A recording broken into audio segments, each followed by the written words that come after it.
მე მინდა გითხრათ, რომ მართლაც ჩვენთვის სასიხარულო იყო, რომ მოგვეცა შესაძლებლობა, რომ შევხვედროდით პირადად ბატონ პრეზიდენტს და ბატონ ვიცე-პრეზიდენტს, ჩვენ განვიხილეთ მთელი რიგი საკითხები ურთიერთთანამშრომლობის. ძალიან სასიხარულო იყო ის, რომ თვითონ ბატონმა პრეზიდენტმა აღნიშნა, რომ ჩვენ უნდა გავაგრძელოთ და გავაღვამოთ ურთიერთობები ეკონომიკურ სფეროში. ჩვენ ასევე ვისაუბრეთ თავისუფალი სავაჭრო ხელშეკრულების და ურთიერთობების შესახებ. გვექნება ჩვენ საუბარი ამის თაობაზე სავაჭრო დეპარტამენტთან. ასევე ჩვენ განვიხილეთ პოლიტიკური სიტუაცია ჩვენს ქვეყანაში, ასევე რეგიონში, განვიხილეთ უკრაინის სიტუაცია და ზოგადად მე მინდა გითხრათ, რომ კიდევ ერთხელ დაგიდასტუროთ, რომ მე მივიღე სრული მხარდაჭერა ჩვენმა მთავრობამ და ზოგადად ჩვენმა ქვეყანამ მიიღო და აქვს სრული მხარდაჭერა თეთრი სახლის და ნამდვილად მე ვიტყოდი, რომ ეს ვიზიტია არის ძალიან წარმატებული. მე ასევე მქონდა და მაქვს შეხვედრები, ვაგრძელებ შეხვედრებს სენატორებთან, კონგრესმენებთან. დღეს მქონდა შეხვედრა სენატის საგარეო ურთიერთობათა კომიტეტის თავმჯდომარესთან და ასევე წამყვანი წევრებთან. ჩვენ მივუვიხილეთ რეგიონში მიმდინარე მოვლენები. ზოგადად ყველანი ერთად, ზოგადი განწყობა რომ გითხრათ, არის შემდეგი, რომ ყველანი აფასებენ, განსაკუთრებულად აფასებენ საქართველოს ახალი ხელისუფლების მიერ მიღწეულ წარმატებებს, განხორციელებულ რეფორმებს და ყველანი ერთხმად აღნიშნავენ, რომ ეს მართლაც უპრეცედენტო და მართლაც აშკარა პროგრესი არის.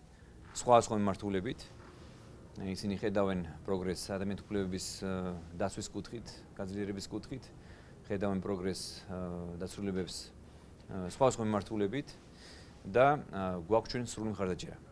რაც შეეხება ხვალინდელ შეხვედრებს, ჩვენ გვაქვს ომნიბუსის პლენარული სესია, რომელსაც გავხსნით მე და სახელმწიფო მდივანი ბატონი კერი და შემდეგ ჩვენი მთავრობის წევრები გააგრძელებენ აღნიშნულ პლენარულ სხდომას.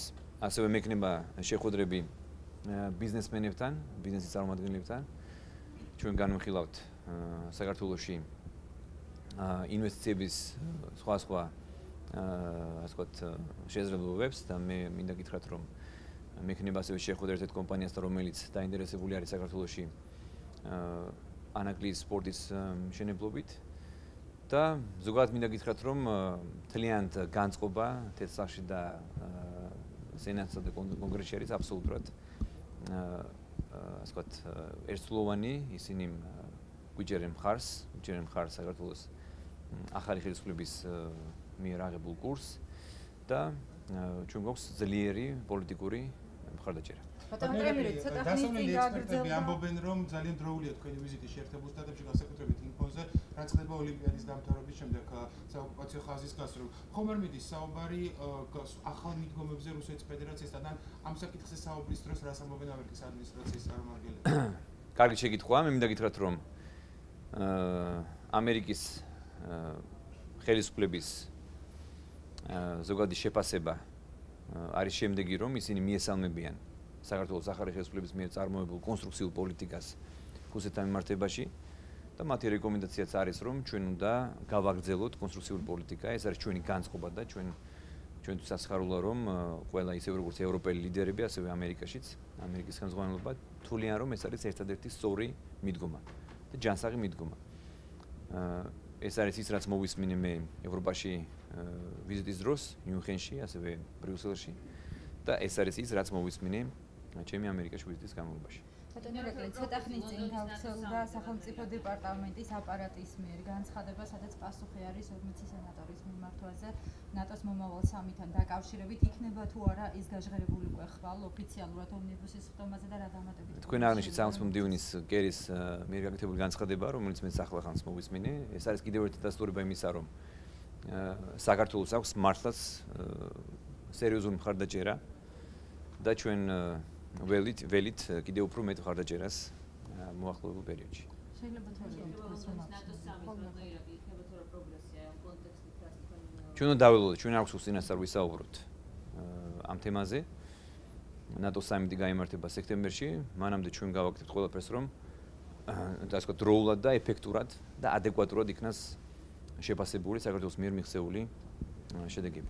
დიდი მადლობა. ადმინისტრაციის მაღალი რანგის წევრებმა თქვენ შეხვედრის შემდეგ ბარაკ ობამასთან და ბაიდენთან განაცხადეს, რომ თქვენი ორი ყველაზე მთავარი მიმართულება ახალი მთავრობისა უნდა გახდეს ეკონომიკური მოდერნიზაცია და კანონის უზენაესობის განმტკიცება. თქვენ პირადად როგორ ხედავთ კანონის უზენაესობის სფეროში? ხო, ჩემთვის ყველაზე მთავარი გამოწვევა არის ეკონომიკა, მე ეს გამოცხადე და ჩემი შეხვედრების დროს კიდევ ერთხელ წარუდგინე, ასე ვთქვათ, ჩვენი ხედვა და ჩემი ხედვა თუ როგორ უნდა გამვითარდეს ეკონომიკა და იცით ალბათ რომ ჩვენმა მთავრობა გასულ წელს ძალიან მნიშვნელოვანი რეფორმები განახორციელა, ასე ვთქვათ, სტრუქტურული რეფორმები განახორციელა ეკონომიკაში და ჩვენ უკვე დავიწყეთ ეკონომიკის გაჯანსაღება და რეალურად სწორედ საფუძველი ჩავუყარეთ იმისათვის რომ სწორად გამვითარდეს ქვეყნის ეკონომიკა.